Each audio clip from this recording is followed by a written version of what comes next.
नमस्कार, मैं विजय कुमार साहू एक बार फिर से आप सभी का स्वागत करता हूं एग्ज़ाम के क्लब में और उम्मीद करता हूं कि आप सभी बहुत ही अच्छे होंगे, सुरक्षित होंगे। देश में कोरोना के मामले लगातार तरीके से बढ़ रहे हैं, ऐसे में आप सभी अपना ख्याल रखिए, मास्क और सैनिटाइज़र का उपयोग ज़रूर कीजिए।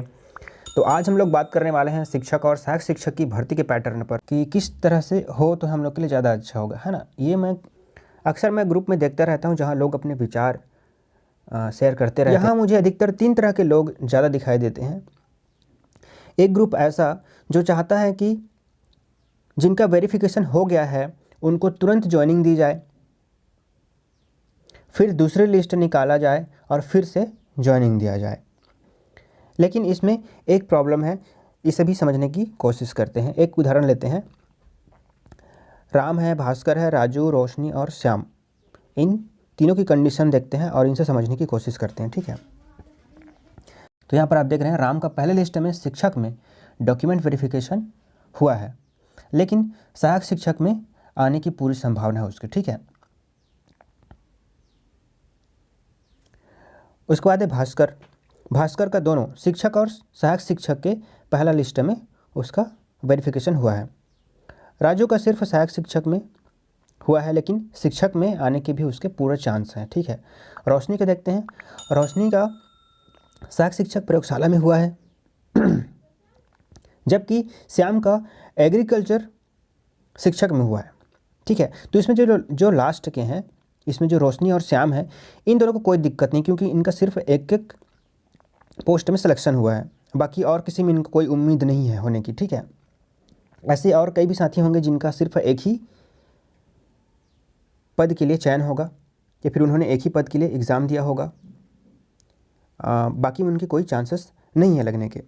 तो यहाँ पर जो 3 लोग हैं, इन्हीं लोगों पर हम लोग फोकस करेंगे। ठीक है, ऊपर के 3 लोग राम, राजू और भास्कर पर हम लोग फोकस करेंगे। अब हम बात करेंगे ऊपर के 3 लोगों के बारे में, राम, भास्कर और राजू के बारे में, क्योंकि सबसे ज़्यादा प्रॉब्लम इन्हीं लोगों के कारण उत्पन्न होगा। कैसे होगा वो भी देखते हैं।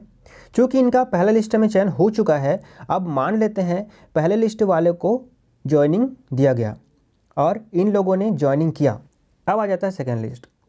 राम को मिला उसके पास का गांव, ठीक है, सहायक शिक्षक में। राजू को शिक्षक मिल गया, राजू चाहता है ज़्यादा वेतन, अब ये शिक्षक में जाना चाहता है। ये दोनों अपने वर्तमान पद से रिजाइन करेंगे, जिससे वह पद बैकलॉग में जा सकता है। ठीक है, मैं यही नहीं कर रहा हूँ कि जाएगा ही जाएगा, फिर सारे पदों पे भर्ती नहीं होगा, लेकिन जा सकता है। ठीक है, इसे एक अनुमान के तौर पर लेते हैं हम लोग।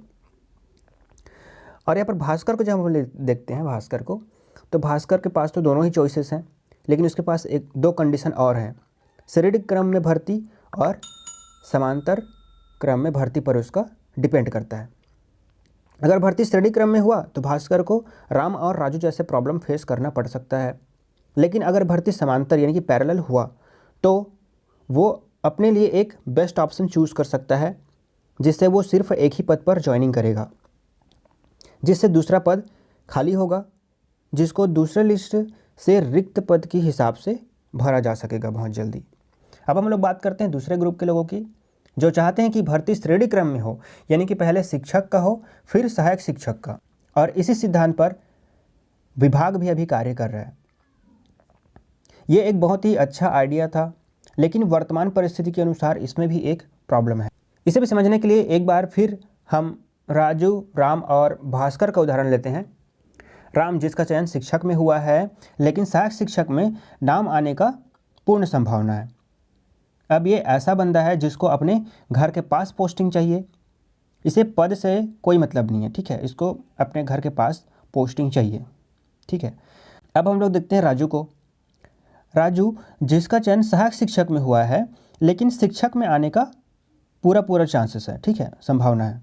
अब यदि शिक्षक का पहला भर्ती हुआ तो इसको फ़ायदा होगा, क्योंकि इसको ऊपर का पोस्ट पाने से मतलब है, इस जगह से कोई मतलब नहीं है। ठीक है, चाहे वो कहीं भी मिले, तो ये क्या करेगा, इसको फ़ायदा होगा, ये अपना ऊपर वाले यानी कि शिक्षक में ये ज्वाइन कर लेगा और इस तरीके से सहायक शिक्षक में अनुपस्थित हो जाएगा। अब हम लोग देखते हैं भास्कर को। भास्कर से हमें फ़ायदा या नुकसान दोनों हो सकता है। ये उसके सोच पर निर्भर करता है।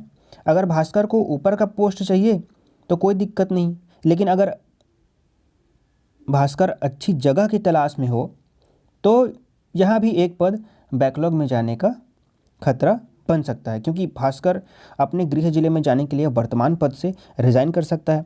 हालांकि ये इसकी सोच पर डिपेंड करता है कि भास्कर को उच्च पद चाहिए या घर का पास वाला जगह चाहिए। तो इस तरीके से हम लोग देखते हैं कि ये दोनों ही आइडियाज़ में जो भी हम लोगों ने देखा कि पहले एक तो पहले वाले जो ग्रुप वाले सोचते थे वो क्या सोचते थे कि तुरंत ज्वाइनिंग दिया जाए, ठीक है, और ये दूसरे वाले क्या सोच रहे हैं कि श्रेणी क्रम में भर्ती होना चाहिए, ठीक है। तो इन दोनों में ही हम लोग देख रहे हैं कि इन लोगों का दो दो जो पद है वो बैकलॉग में जाने के चांसेस बन रहे हैं, ठीक है। तो अब मैं बात करूँगा तीसरे ग्रुप का। इनका विचार मुझे सबसे अच्छा लगा, क्योंकि इसमें पद बैकलॉग में जाने और रिज़ाइन देने का जो खतरा है वो थोड़ा सा कम हो जाता है। इन लोगों के अनुसार पहले सभी पदों पर वेरिफिकेशन होना चाहिए, इसके बाद समांतर क्रम में यानी कि पैरेलल रूप से ज्वाइनिंग देना चाहिए। इससे फ़ायदा ये होगा कि राजू, राम, भास्कर जैसे अभ्यर्थियों को पहले से पता रहेगा कि उनको कहाँ और किस पद पर ज्वाइनिंग लेना है। इससे रिज़ाइन देने की प्रक्रिया नहीं होगी, जिससे पदों को रिक्तियों के अनुसार अनुपस्थिति के आधार पर नेक्स्ट लिस्ट में निकाला जा सकता है और जल्दी से उसको भरा भी जा सकता है। देखिए, मैं ये नहीं कह रहा हूँ कि इसमें रिज़ाइन नहीं होगा, है ना। बाकी और कई लोग होंगे जिनको कुछ प्रॉब्लम हो सकती है, वो लोग भी रिज़ाइन दे सकते हैं, ठीक है। अभी जो मैंने 3 विचार आपके सामने रखे वह कल्पना और संभावनाओं पर आधारित है। पद बैकलॉग में जाएगा या नहीं जाएगा ये विभाग और सरकार की इच्छा शक्ति पर निर्भर करता है। अगर सरकार चाहे तो पूरी पदों पर भर्ती कर सकती है आगे डेट बढ़ा करके, है ना। लेकिन अगर सरकार की नीयत में ही खोट होगी तो वो बिल्कुल भी आगे डेट को नहीं बढ़ाएगी और जल्दबाजी में भर्ती करेगी। लेकिन जहाँ तक हो सके सरकार ने आश्वस्त किया है कि पूरे पदों पर भर्ती करेंगे, इसलिए मुझे लगता है कि जो पद हैं वो ज़्यादातर बैकलॉग में नहीं जाएंगे। अगर आपने वीडियो पूरा देखा होगा तो आप यह निर्णय लेने में आप सक्षम होंगे कि भर्ती की प्रक्रिया जो है वो कैसी होनी चाहिए। अगर मैं आपको कुछ चीज़ समझाने में असमर्थ रहा हूँ तो वीडियो को डिसलाइक करते समय आप मुझे मेरे लिए कमेंट भी छोड़ कर जाइए, मेरे लिए सजेशन छोड़ कर जाइए, जिससे मैं अपने आप में सुधार कर सकूं। तो सावधान रहिए, सुरक्षित रहिए। मुझे दीजिए विदा। नमस्कार।